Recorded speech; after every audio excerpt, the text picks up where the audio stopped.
Rent a cheap apartment and move out. If you're just going to stay at home, you don't deserve to live in this house, Kelly declared upon returning from the city.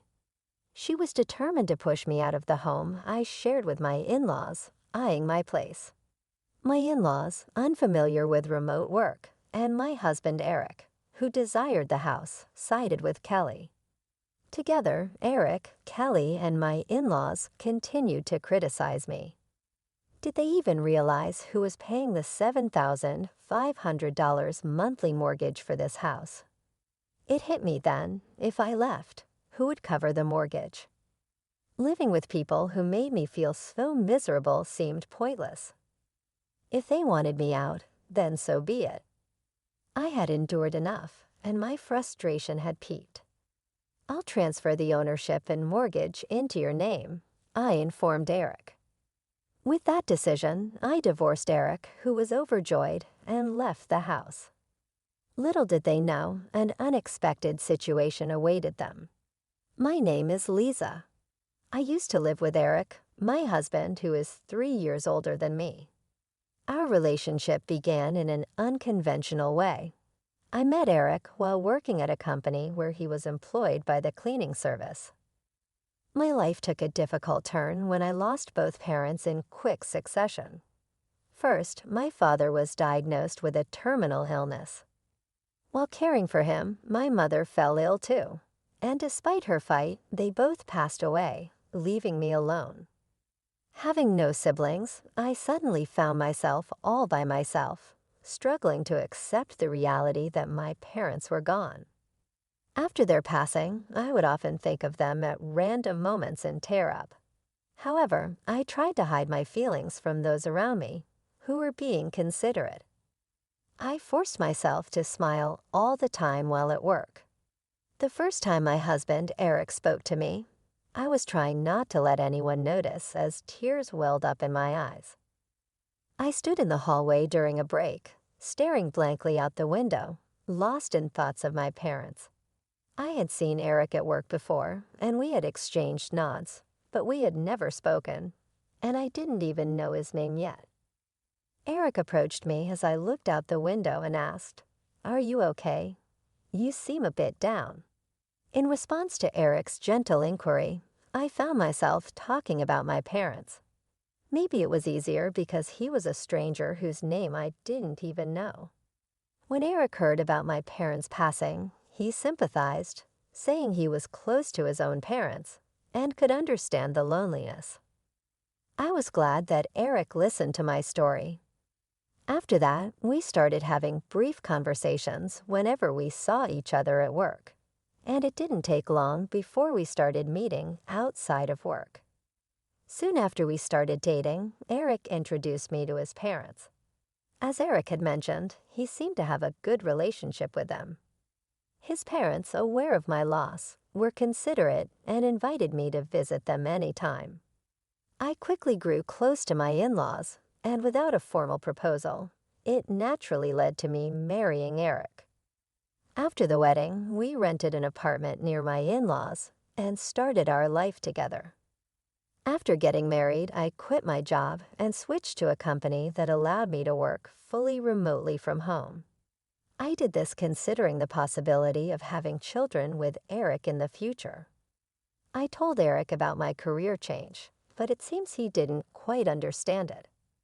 For now, he just knows that I work from home using my computer. Since my salary didn't change after switching jobs, I decided to take care of the living expenses. Eric earned less than I did, so we agreed that I would pay for our expenses, while Eric would save his salary, except for what he spent on social activities. Eric didn't have any expensive hobbies, and before we married, his social expenses were mostly just dates with me or going out with friends. Eric himself said he was okay with me managing our savings, so this is how we handled our finances. Working from home was all positive for me. Above all, I was happy that I could enjoy leisurely meals with Eric when he came home. This wouldn't have been possible if I were still working at my previous company. Before marriage, I often made simple meals just for myself, But now, wanting to please Eric, I found myself wanting to cook more elaborate dishes. Our life together was peaceful. But then, a few years into our marriage, something shocking happened. My in-laws' house was completely destroyed in a fire. Fortunately, my in-laws were unharmed, but they lost all their possessions and irreplaceable memories, like photo albums. For a while, my in-laws stayed in our apartment, and they were deeply upset. I wanted to cheer up the two people who had helped me heal from the loss of my own parents, so I did everything I could to care for them. I cooked, of course, and also took care of the household chores during breaks from work, making sure they felt comfortable. On weekends, Eric and I would go out with them. However, my in-laws felt like they were being a burden and struggled to regain their usual cheerfulness. They often mentioned that they couldn't stay with us forever and were concerned about imposing on us. So my husband Eric and I decided to build a house to live in with my in-laws. Until now, my in-laws had never brought up the idea of living together, but Eric and I had been considering it. In preparation, I had been saving from my salary, separate from the savings my husband was making. Thinking it was better to get a mortgage sooner rather than later, I suggested that we use this opportunity to build a house. My in-laws were delighted, and the conversation quickly came to an agreement. The house they had lived in was a charming wooden structure built by my great-grandfather. It had been fine when they were younger, but as they aged, they started experiencing various health issues. Therefore, they had many requests for the new house. Eric, too, wanted to add various features, thinking that if we were going to build it, we might as well do it right. Ultimately, the cost ended up being much higher than anticipated. Still, convincing myself that we would be living there for a long time, I agreed to build a house that met all three of their requests. I began to sense something was off around this time. Eric was excessively claiming to his parents, Rachel and Kyle, that he was the one building the house, and they were constantly thanking only him. Even though the house and the mortgage were in my name, and the down payment came from my savings, it seemed like Eric hadn't mentioned this to Rachel and Kyle at all. Because of Eric's insistent claims that it was his pride, I started to feel increasingly distrustful of him. I also felt uncomfortable because his parents always seemed to favor him. Still, I thought once we moved into our new home, the issue of who built the house wouldn't come up anymore, so I just kept enduring patiently. However, once our new home was completed and we started living there, their attitude towards me clearly began to change. It seemed like my in-laws, just like Eric, didn't understand the concept of working from home. They thought I was just playing around because I didn't go out during the day and was always at my computer. Eric had been complaining to them that Lisa is just playing around all day, and they seemed to have completely believed it. Before we moved, they never said anything, maybe because they felt I was taking care of them. But the sarcasm increased as soon as we moved. They would say things like, "Eric built such a fine house, and you just stay in and play around. Must be nice. Why don't you work a little and help Eric out?" Even when I was working on my computer, they would come to my room just to make snide remarks. The discomfort made me leave the house more and more, working from a cafe instead. I repeatedly asked Eric to clear up his parents' misunderstanding. While Eric might not understand the work I do, it's my salary that's supporting his and his parents' lifestyle. All I needed was for him to tell his parents that. But Eric just said, just let them say whatever they want, still not listening. Since they thought I wasn't working, I got stuck with all the housework, and his parents started bossing me around. I couldn't take it anymore and finally stood up to them. Eric was there too, and I thought he would finally take my side, seeing how upset I was.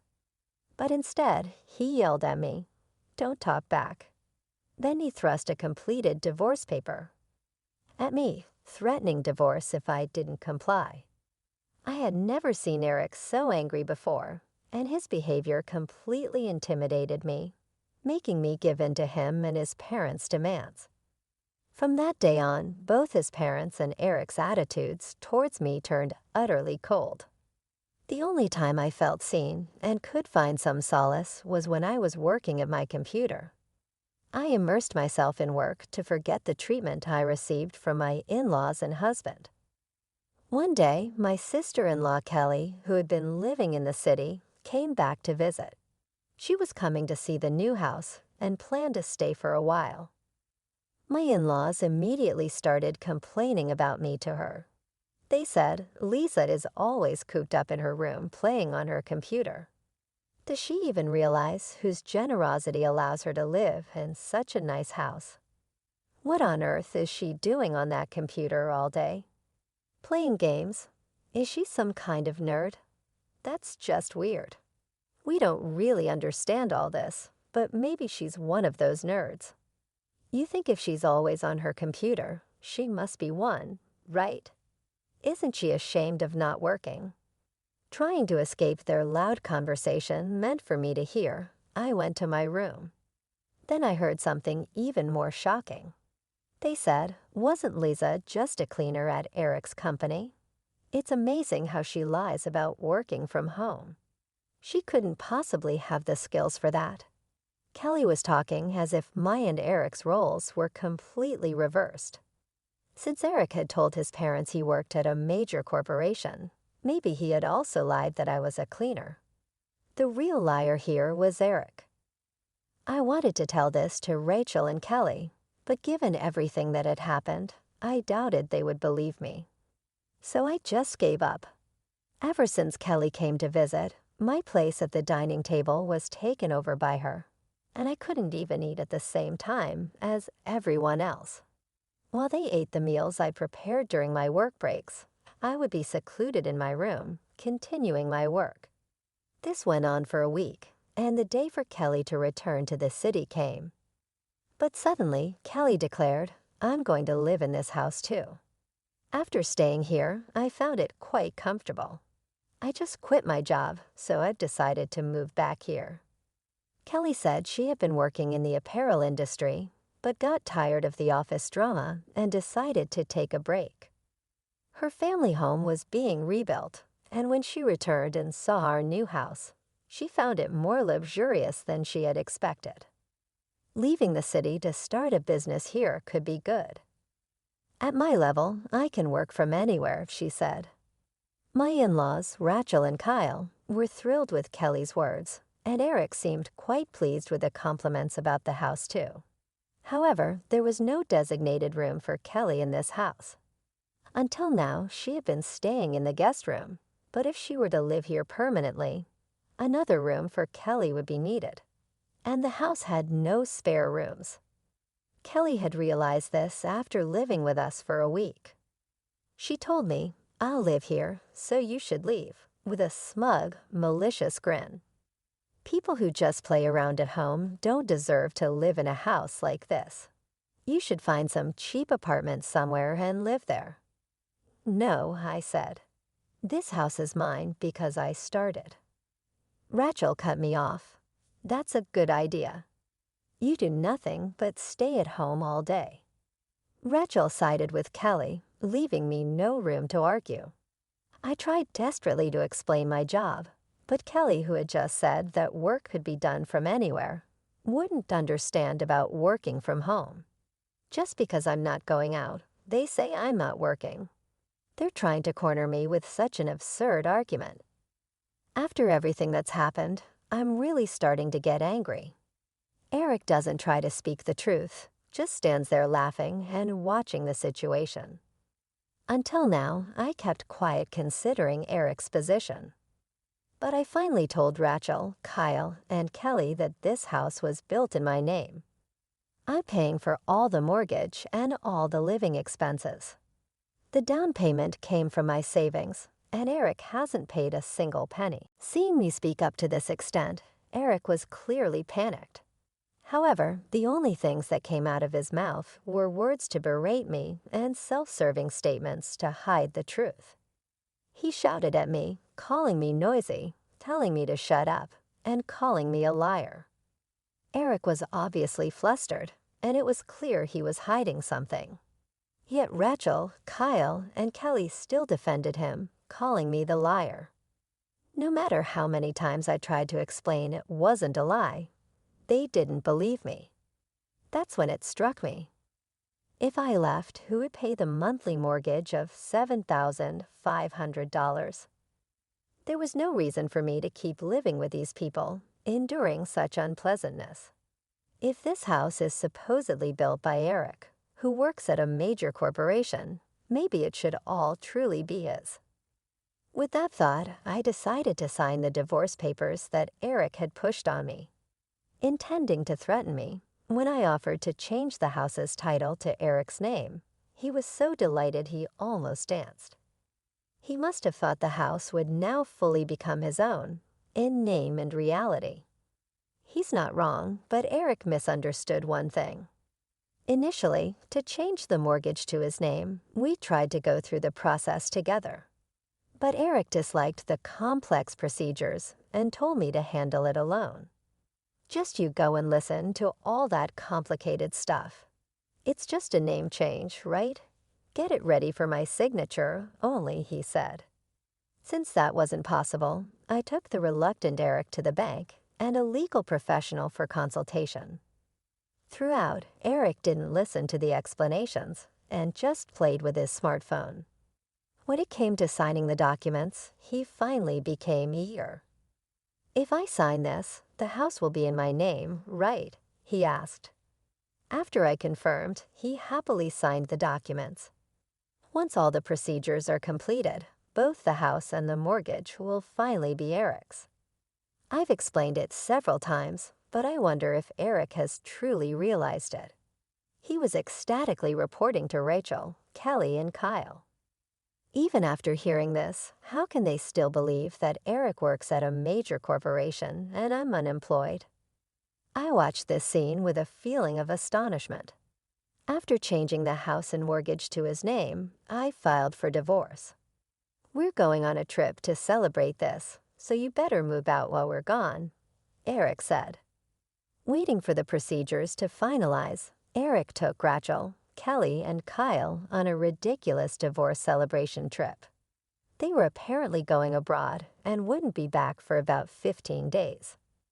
During that time, I sold all the furniture and appliances I had brought into the house and packed my belongings into the car.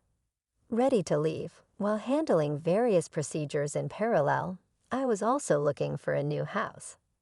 I moved immediately after packing my belongings. The place I chose for my fresh start is the top floor of a high-rise condo. It was a stroke of luck that this condo, worth about $8 million, was available. However, given the timing, I thought it must have become available just for me and decided to boldly purchase it.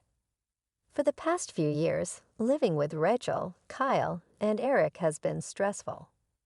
So I was thrilled about my new life ahead. In fact, I had an inheritance left by my deceased parents that I had been investing in.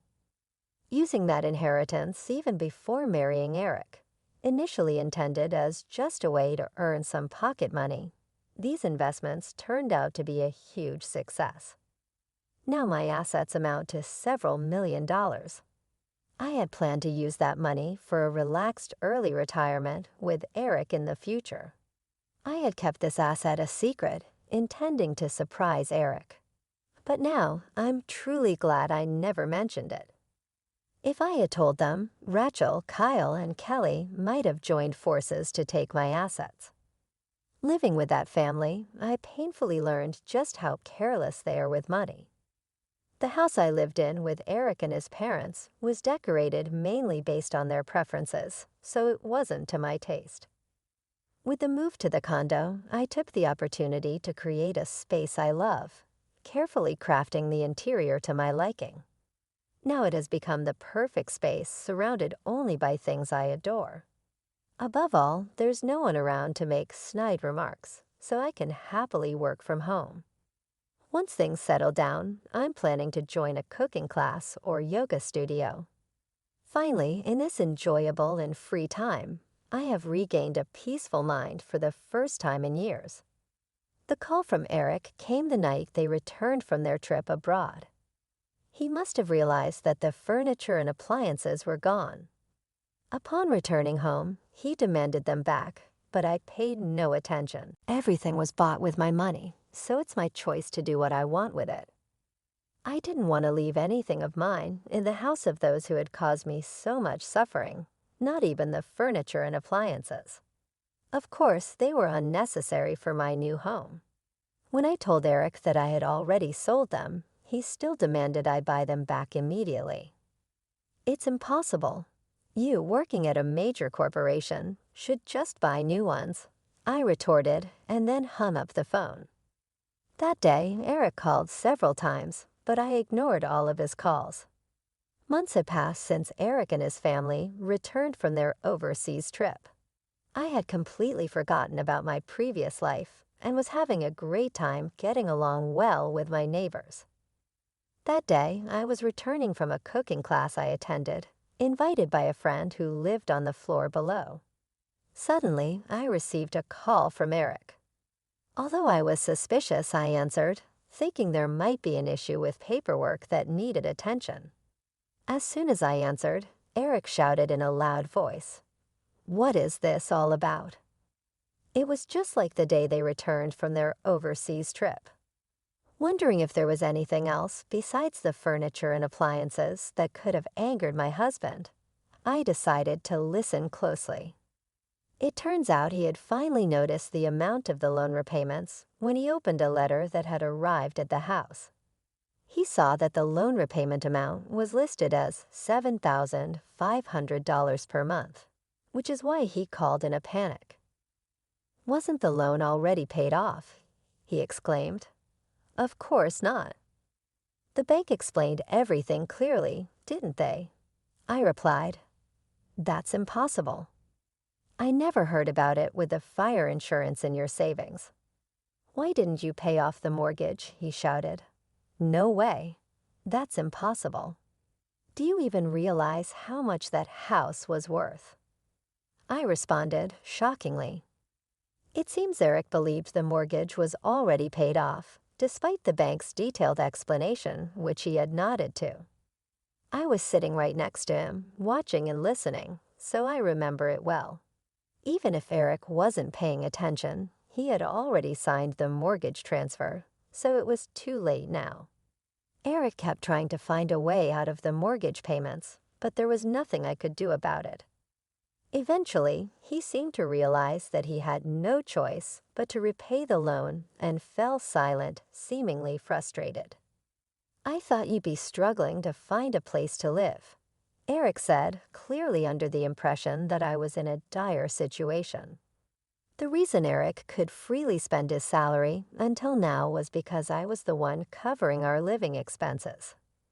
Even after our divorce, I have no trouble living on my own. It's too late for him to realize that he was relying on me for everything.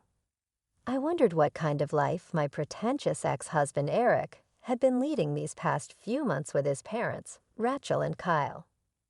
Most likely, they were living luxuriously, doing whatever Kelly suggested. And then he realized there was a mortgage to be paid. I wonder what Eric is going to do now, I thought, as if it were someone else's problem.